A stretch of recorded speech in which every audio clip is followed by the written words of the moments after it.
Jadi min turab summa idza antum basyarun tantashirun. Dan sebagian daripada tanda-tanda kebesaran Allah ada pada diri kamu. Are you ready?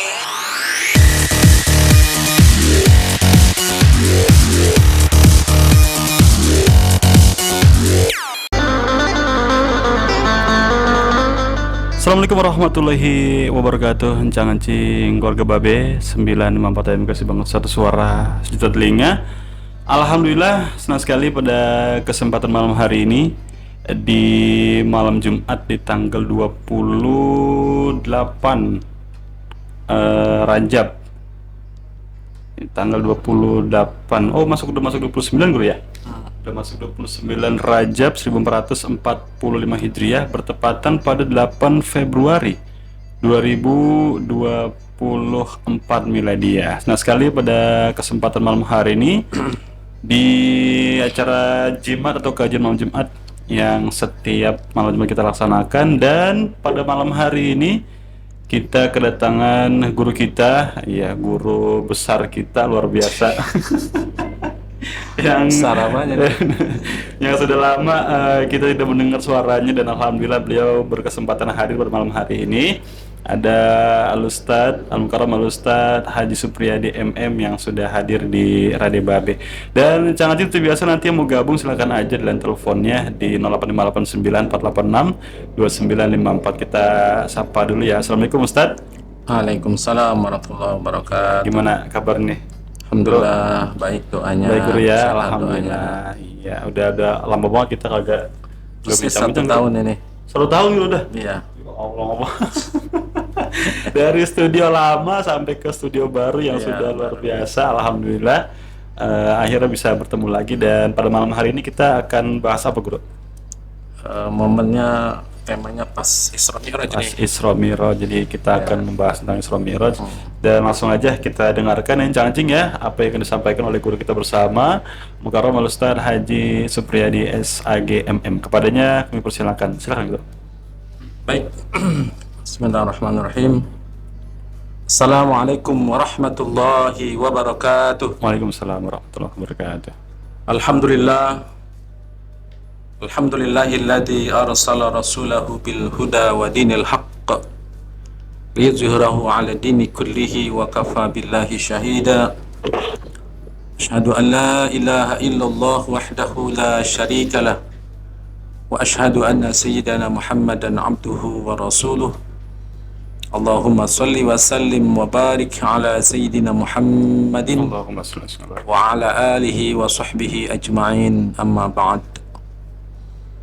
Qala Allah Ta'ala fi kitabihil karim, a'udzu billahi minasyaitonir rajim. Subhana la ilma lana illa ma 'allamtana innaka antal alimul hakim. Sadaqallah, sadaqa rasuluh. Yang kami hormati pimpinan Radio Babe beserta keluarga, semoga selalu dalam lindungan Allah Subhanahu wa Ta'ala. Amin ya rabbal. Dalam kesuksesan usahanya, karirnya, dan selalu mudah-mudahan mendapatkan keberkahan dari Allah Subhanahu wa Ta'ala. Amin. Jangan lupa, tak lupa ini Abang Ibnu. Iya Guru. Alhamdulillah, persis 1 tahun kita 1 tahun. bisa kembali lagi, alhamdulillah atas izin Allah. Kalau dulu di studio yang lama ya, itu di pinggir laut Bekasi. Sekarang udah naik tingkat ya. Udah naik Guru, alhamdulillah. Alhamdulillah ini. Mudah-mudahan semakin jaya nih Radio Babe. Amin Guru. Para pendengar Radio Babe, encang-encing nya Babe yang insya Allah di masing-masing tempat tinggalnya selalu diberikan keberkahan oleh Allah Subhanahu wa Ta'ala, serta keluarganya mungkin yang sedang asyik istirahat pulang kerja, ataupun sedang makan malam, mungkin dinner ya. Iya, Guru. Lagi nyantai-nyantai dengerin suara Bang Ibnu yang udah empuk-empuk apa tuh? Uli kali. kita dengar selalu mengudara di Radio Babe, mudah-mudahan istiqomah Amin. dan memberikan manfaat buat kita semua. Amin ya rabbal alamin.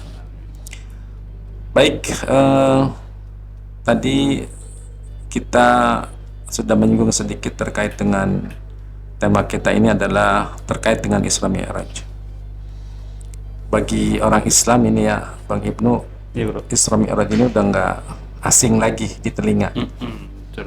Karena setiap tahun di musola, di majelis taklim, di masjid, ini setiap tahun memperingati. Betul. Dari mulai yang masjid besar sampai yang kecil juga Iya. musola ya. Oh pasti itu. Pasti itu. Ini saking apa tuh? Cintanya kepada Nabi yang ketika itu di Isra dan Mi'rajkan oleh Allah Subhanahu wa taala. Tetapi kita berharap setiap tahun diperingatin itu ada peningkatan. Jangan hanya seremonial aja, Bang Ibnu. Karena kalau seremonial aja nanti tidak ada asarnya, nggak ada bekas. Ya biasa-biasa aja gitu. Kita maklum bahwa di surah Al-Isra ya, Allah berfirman, A'udzu billahi minasyaitonir rajim. Bismillahirrahmanirrahim. Subhanalladzi asra bi'abdihi laylan minal masjidil harami ilal masjidil aqsa alladzi barakna hawlahu linuriyahu min ayatina innahu huwas sami'ul basir. Shadaqallahul azim. Nah, ini kalimat yang pertama aja itu kalimat tasbih subhana.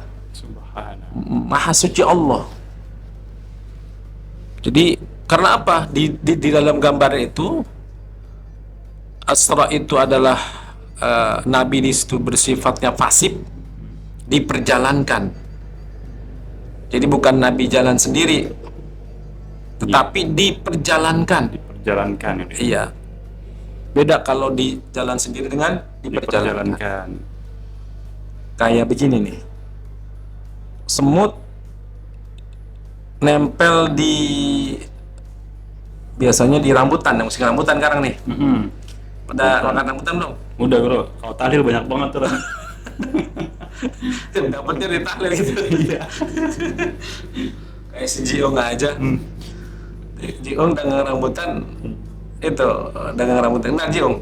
Iya, Jong. Bang Jiong itu. Dagang rambutan diborong kagak mau. Nah. Emang apa tuh? Enak banget lu katanya, gue boleh naikin, boleh ngapain, lo datang borong katanya begitu. dasar bego ya gitu ya. Medet kalau dia terima. Dia maunya dibelinya satu-satu katanya. Mulai suatu. Iya.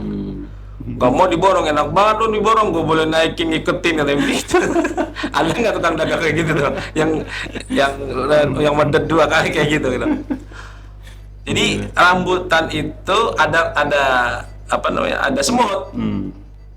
Dari udik kan? Lah sampai ke belah atau sampai ke sini nih. Itu nempel di rambutan. Itu namanya diperjalankan. Kalau dia jalan ujuk-ujuk dari udik kemari, kapan sampainya? Iya. Belum kedernya, gue belum ada. Keder juga semut ya. Iya. Banyak ini tikungan, apalagi banyak perumahan ya. Banyak gang-gangnya itu, jalan-jalan. Itu, jadi secara akal mungkin nggak masuk akal, karena itu lailam, satu malam. Sedangkan dari Masjidil Haram ke Masjidil Aqsa itu jaraknya berapa kilometer itu? Nah, ini kan kalau kita dengan akal, kita maknai dengan akal nggak sampai akal kita. Tapi tadi kalau sepertinya semut yang diperjalankan rambutan, ukurannya itu semut jalan dari turun ke bawah punan aja udah berapa hari itu ya?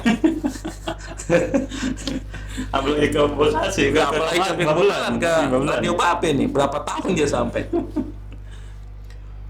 Jadi makanya di situ kalimat ayatnya Subhanalladzi maha suci Allah gitu. Jadi sudah memuji Allah karena kebesaran Allah, kemahabesaran Allah, sehingga menjadi ukuran iman yang kita mempercayai kejadian itu. Kalau bukan keimanan nggak mungkin. Nggak mungkin ya. Nggak mungkin. Nah ini oleh kendaraan apapun sekarang belum bisa ini. Belum bisa udah. Belum bisa. Satu malam. Iya. Bahkan astronot aja cuma sampai bulan doang gitu. Iya, bulan doang. Nggak nyampe ke sana-sana. Nah, itulah kehebatan orang-orang Eropa, orang-orang Barat. Bisa jadi terinspirasi dengan peristiwa ini. Iya. Jadi sehingga dia membuat pesawat apa tuh? Jet apa tuh? Apa namanya dia? Ya pesawat yang luar angkasa deh gitu. Nah, luar angkasa. Itu terinspirasi mungkin dari ayat itu. Iya. Sehingga kita orang Islam ketinggalan lagi gitu dah. Padahal pertamanya Nabi duluan tuh ya. Lebih pertama kali. Iya. Orang yang belum pada nyampe ke sana, Nabi udah nyampe sana. Nah, dipelajari oleh orang-orang Barat. Hebat amat bagaimana ceritanya. Maka dibuatlah pesawat antariksa begitu. Nah, iya. Sehingga terinspirasi bagi mereka. Kalau kita, makanya para sahabat itu beda nama kita, Bang Ibnu. Kalau orang kita nih baca Quran beda dengan sahabat. Sahabat ketika baca Quran itu apa yang dibaca diimplementasikan dalam kehidupannya. Langsung diamalin. Diamalkan.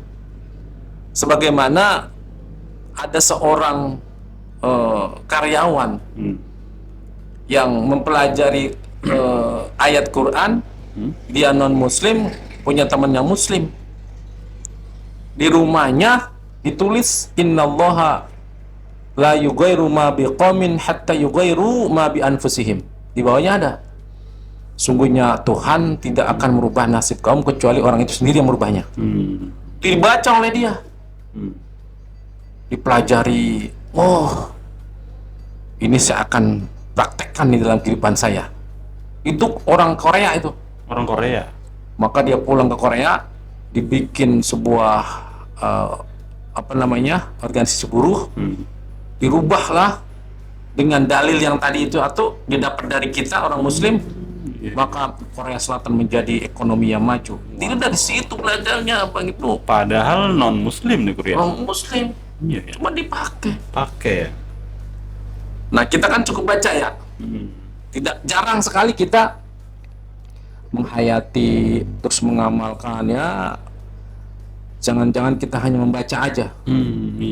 Padahal proses untuk Al-Quran itu pertama kita adalah prosesnya membaca, taqra, baca. Kemudian kita tahsin. Terus baca, tahsin, kita bagusin bacaan kita. Tajwidnya, makharijul hurufnya gitu. Kemudian kita tafsir, kita memaknain, belajar artinya, kita kupas tuh dikit-dikit. kemudian yang keempat, kita tadabbur, kita lihat di alam ini, mentadaburi Al-Quran. Jadi kalau kita pergi jalan-jalan, healing itu tadabbur tuh. Healing tadabbur. Iya. Jadi bagaimana kita melihat kekuasaan Allah di situ gitu. Iya. Betul. Bukan hanya wisata doang ya. Nah, jangan. Kita ke pantai misalnya, luar biasa Wa pantai min luas. ayatihi an khalaqalakum min anfusikum. Jadi min turab summa idza antum basyarun tantashirun. Dan sebagian daripada tanda-tanda kebesaran Allah ada pada diri kamu. Itu sebagian, baru sebagian Doang. Iya, bahkan di ayat itu banyak lagi. Wa min ayatihi an khalaqalakum min anfusikum azwaja. Udah sampai belum ayat itu diamalkan? Belum, Bro. Nah, ini kapan? Untung ada guru ngingetin saya. Iya.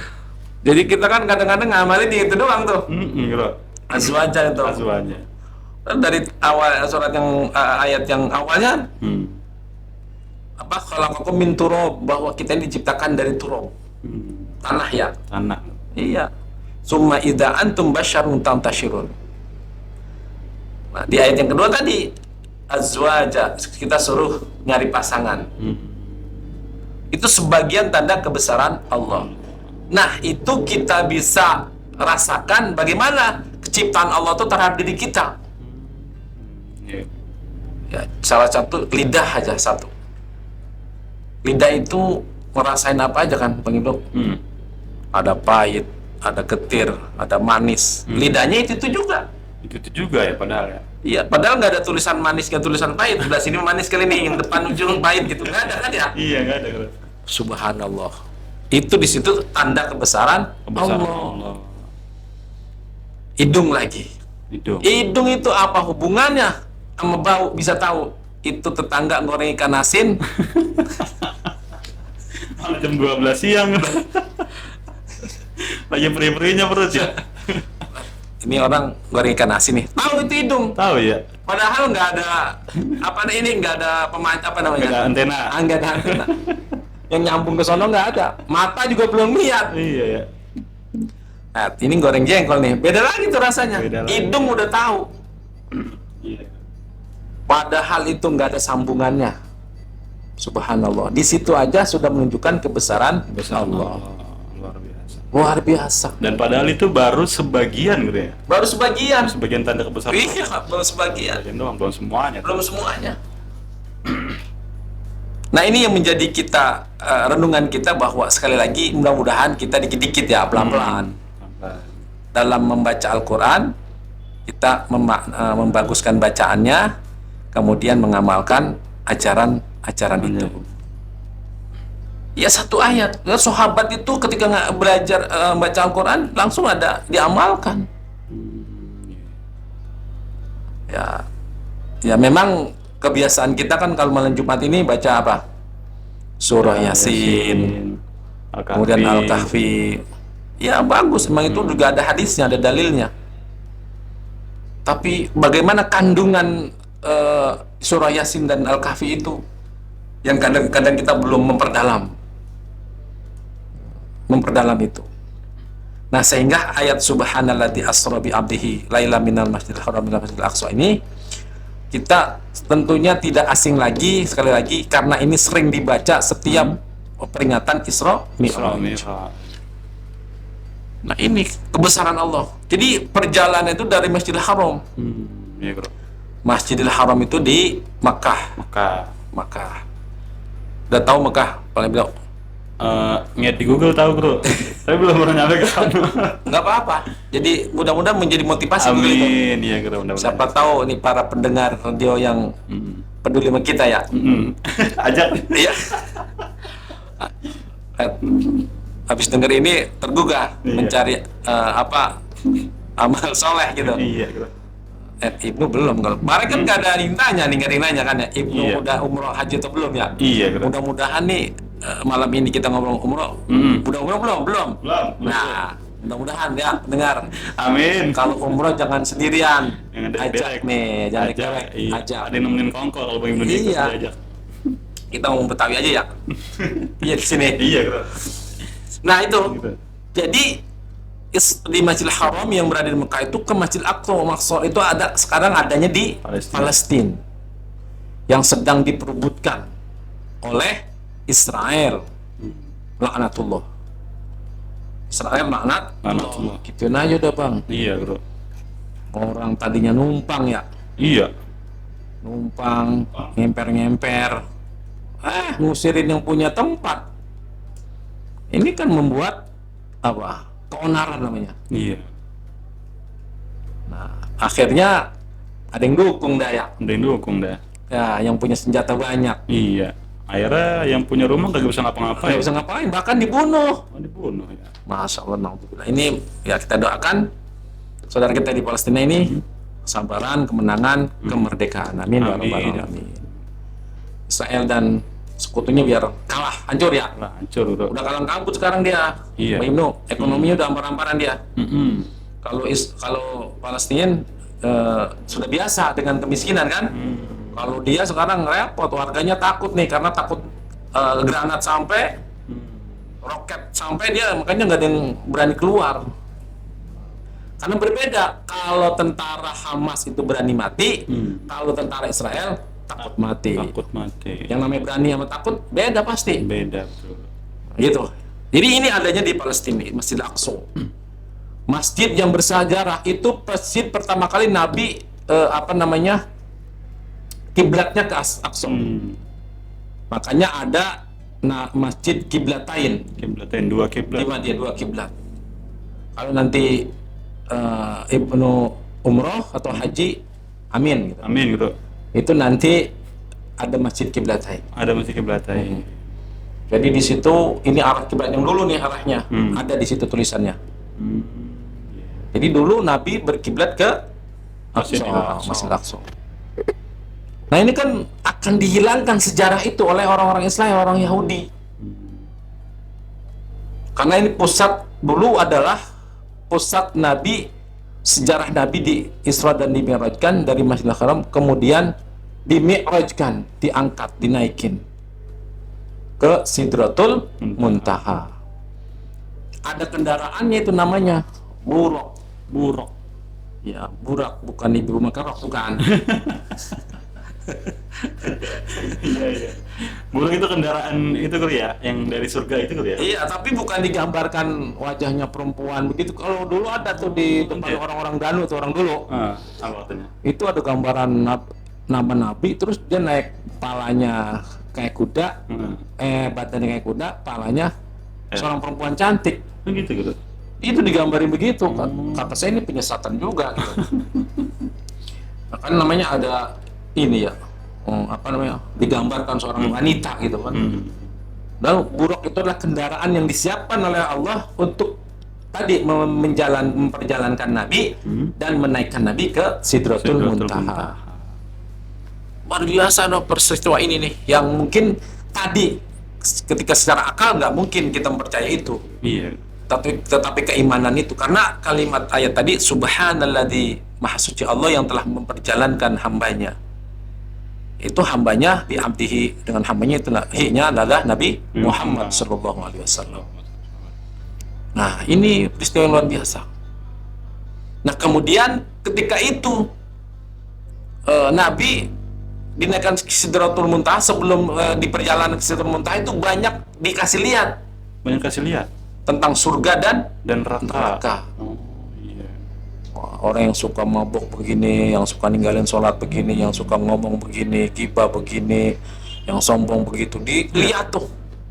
Iya. Bahkan ada juga Nabi dikasih susu dan arak.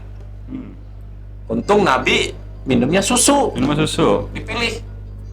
Coba kalau yang dikasih Nabi susu aja orang mabuk masih minum arak gitu ya. Apalagi Nabi gitu ya. Iya gitu. Tapi sekarang udah nggak ada kali, Bang. Udah nggak ada kali. Malah norak kalau masih mabuknya sekarang. Iya. Apalagi mabuknya anggur gitu ya misalkan. Aduh, udah norak dah. Norak, iya. Udah nggak kaprol lah anak muda. Sekarang anak muda pikirannya duit ya udah. Nah ini Isra Mi'raj. Sehingga ada satu perintah Allah Subhanahu wa taala kepada Muhammad, yaitu dengan perintah sholat. Yang dulunya itu diperintahkan awalnya 50 rakaat. 50 rakaat gitu. Iya. Ketemulah Nabi Musa. Kalau dikasih 50 rakaat, umat tuh kagak kuat, umatmu Muhammad. Iya, kuat ya. Udah sono. Ini aja sekarang yang 5 waktu. Lampar-lamparan pun. Apalagi 50 waktu. Iya. Sono balik lagi. Ya. Nabi ketika perjalanan itu selalu didampingi malaikat. Selalu didampingin malaikat. Nah, malaikat Jibril tentunya ya. Didampingin, maka akhirnya minta dispensasi lagi tuh. Akhirnya jadilah 5 waktu, 17 rakaat. Itu perintah ibadah yang langsung oleh Allah kepada Muhammad itu adalah sholat. Iya, yang lain mah enggak kan. Makanya ini sholat merupakan kedudukan sebagai orang Islam itu adalah al farqu bainal mu'min wal kafir as-sholat. Perbedaan antara orang mukmin dan orang kafir adalah sholat.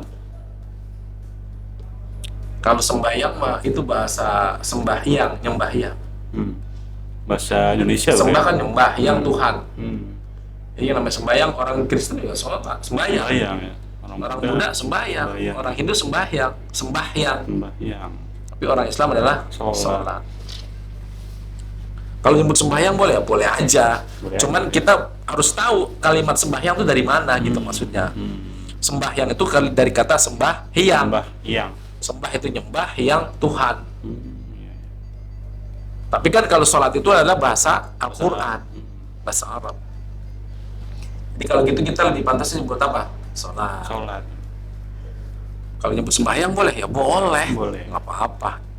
Ini kita ingin menambah wawasannya tentang bahasa itu. Jadi itu perintah sholat. Akhirnya kita menjalankan itu. Awal mula kita sholat itu 5 waktu karena peristiwa Isra dan Mi'raj. Nah, itu kan intinya. Isra Mi'raj itu mengingatkan kita kembali bahwa di dalam peringatan Isra Mi'raj itu ada sebuah ibadah yang langsung diperintahkan oleh Allah adalah sholat. Karena sholat itu awwalu ma yuhasabihil abdu yaumil qiyamah, sholat. Yang pertama kali dihisab seorang hamba di hari kiamat adalah tentang sholatnya. Ini penting, Pak. Nah, kalau sholat kita ntar, makanya kata Imam Ghazali, sesuatu yang sangat ringan adalah apa? Meninggalkan sholat. Itu kerjaan yang paling enteng, ninggalin sholat. Nah, coba aja kita nggak sholat zuhur sekali. Habis nggak sholat kan nggak kerasa apa-apa. Iya, biasa baik. Biasa baik. Dan terasa ngongkok lagi, nyambung. Kesorean ninggalin sholat, enak aja lagi kan? Enteng, ringan gitu. Karena apa? Karena orang nggak sholat itu dihukumnya nggak pada saat itu nggak. Nanti soalnya.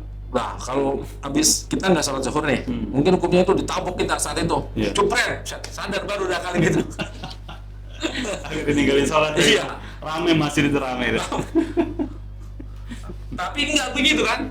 Jadi akhirnya makanya kata Imam Ghazali dalam kitab Ihya'nya itu bahwa pekerjaan yang paling enteng itu, perkara yang paling ringan itu adalah meninggalkan sholat.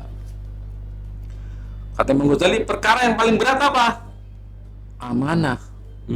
Memegang amanah. Ini sekarang nih pada berebut nyari amanah. Nyari suara. Amanah nyalek kan jadi pemimpin ya, wakil rakyat. Itu dicari-cari tuh amanah. Padahal amanah berat gitu. Wah, iya, besok sesudah memegang itu amanahnya jalan kan salah satu ciri daripada orang munafik itu ada 3 ya. Idza haddatsa kadzaba, ketika berkata dia dusta. Wa idza ahada akhlafa, kalau dia berjanji dia mengingkari. Wa idza tu'mina khana, dan kalau dia dikasih amanah dia mengkhianati. Ini. Nah, makanya sholat ini, dimensi sholat kita ini bukan hanya sekelat duduk, ruku, sujud, nonggeng. Kalau bahasa kampung kita mah tonggang-tonggeng gitu. Tonggang-tonggeng. Bukan hanya itu loh ya? Bukan hanya itu. Ya, emang itulah praktek sholat begitu. Tetapi memaknai sholat sendiri, bagaimana arti filosofinya ya. Sholat berjamaah juga. Kenapa pahala sholat berjamaah itu lebih besar pahalanya? Ya memang ada hadisnya kan. Bisa wa ishrina darajah. Sholatul fazri, sholat sendiri khairum, lebih baik apa? Sholatul jamaah khairum min sholat fazri bisa wa ishrina darajah. Sholat sendiri dibandingkan dengan sholat berjamaah itu sholat berjamaah dibandingkan dengan sholat sendiri itu pahalanya 27 derajat. Kenapa? Karena ketika kita berjamaah itu banyak, di situ ada silaturahmi, iya kan? Iya. Di situ ada kebersamaan, ada kedisiplinan, ada menunjukkan pemimpin dan bawahan, patuh pada imam, gitu kan? Nggak boleh imam belum apa dia udah berdiri duluan kan? nggak boleh, Nggak boleh. bisa batal. Kemudian setelah itu kita memberikan salam kepada yang samping, berikan salam pada samping kiri dan kanan. Makanya bisa jadi pahalanya Iya. besar. Besar. Nah kalau sholat sendiri, makanya memaknai sholat itu luar biasa, sebetulnya banyak. Orang Islam mengerjakan sholat rajin, tapi terhadap tetangganya nggak akur, Nah, nggak bener juga, benar. Bang Ibnu. Orang Islam rajin sholat, tapi saluran air itu di jalanan kagak boleh, itu bermasalah juga. Iya. Jadi ibadah itu bukan hanya sholat tok gitu. Udah saya mah sholat aja, insya Allah sholat masuk surga. Nah ya, Tentu ya. belum tentu, karena masih ada aspek ibadah yang lain. Iya, iya. Makanya saya bilang itu, bahwa kita ibadah sholat itu, kalau kata orang kampung kita, jangan tonggang-tonggeng doang. Jangan tonggang-tonggeng. Di situ ada makna kepasrahan, ada doa, ada kebersamaan, ada silaturahim, sebagainya itu ada dalam sholat, mengajarkan semua itu. Ya bukan berarti kalau gitu mendingan gua nggak sholat lah, bukan begitu maksudnya. Gitu. Iya. Cuma yang penting bener aja. Ada orang begitu, Bang Indo? Ada guru ya? Ada. Sholat buat apa? Yang penting mah hidup bener aja. Lah, orang kagak sholat tuh kan kagak bener. Iya, iya. Lah, ditanya dulu orang Islam, iya. Iya. Orang Islam harus apa? Sholat. Lah berarti lu kagak bener. Gimana bilang gak bener gak sholat? Gimana sih? Gimana bener gak sholat ya? Iya. Aduh, ini kadang memaknai itu. Jadi saya sih berharap ketika peristiwa Isra Mi'raj yang pada tanggal 27 Rajab itu setiap tahun kita rayakan, kita peringati, minimal kita meningkatkan ibadah sholat mungkin yang jelang cepun gitu ya, yang jarang-jarang bisa ditingkatkan. Tingkatin lagi. Kemudian yang hanya baru memaknai sholat sekedar kelihatan ritualnya saja, tetapi ada makna yang lebih luas, adalah kita terhadap tetangga, saudara, kaum muslimin dan lain sebagainya. Itu adalah kuncinya di sholat. Betul. Karena sholatnya itu menunjukkan bahwa tadi ketika nanti sholatnya bagus, maka semua perbuatannya juga bagus. Tapi kalau sholatnya rusak, yang lain juga rusak. Kayaknya kan berbahaya. Ada yang sholat kayak capung cebok, Ngebut gitu ya. ngebut. Kenapa? Dikejar target. Itu target. Ya, salah ada target. Dikejar target mungkin setoran gitu, Bang Ibnu. Dia mungkin punya anu gitu. Dikejar target. Jadi sholatnya kayak capung cebok atau ke sholat anu kilat. Kilat. Allahu Akbar. Allahu Akbar. Allahu Akbar. Allahu Akbar. Nah, itu di mana letak bahwa kita khusyuk dalam sholat? Di mana sholat sempurnanya sholat kita? Kalau sholatnya kayak kilat tadi. Sholat kita ukur aja 4 rakaat, paling cakep 5 menit tuh. Itu udah cakep banget itu. Iya itu ya. Paling anu gitu ya. Wah, khusyuk banget udah. Lah, sholat kita paling 2 menit kali ya. Itu pun masih inget apa baik. Giliran kongko, giliran anu ya buat 3 jam itu. 3 jam. Kalau agak dongkrak agak mau bangun gitu. Nah, saya uji sendiri tau. Ini tes saya. Iya. Kita buka HP, misalkan dari jam sekarang nih ya. Iya. Kita main HP. Ujung-ujung, lah udah berapa ini? Oh, sholat azan, kita lepas HP. Rasanya di masjid aja baru berapa menit, udah lama banget. Iya. Padahal tadi kita megang HP, buka HP, main HP, buka YouTube, kayak apa, lama banget. Lama, bener. Tapi berasanya cepet. Tapi ketika di masjid, lama banget rasanya. Nah ini masih tadi kondisi kita itu untuk mencapai sebuah yang dinyatakan tumaknina, kesempurnaan itu masih jauh banget. Kalau kaum sufi beda. Nah, iya. Orang-orang yang zuhud gitu kan. Zuhud itu orang yang nggak cinta dunia udah kan. Nah, kalau kita masih cinta banget sama dunia. Ibnu udah umur berapa nih? 2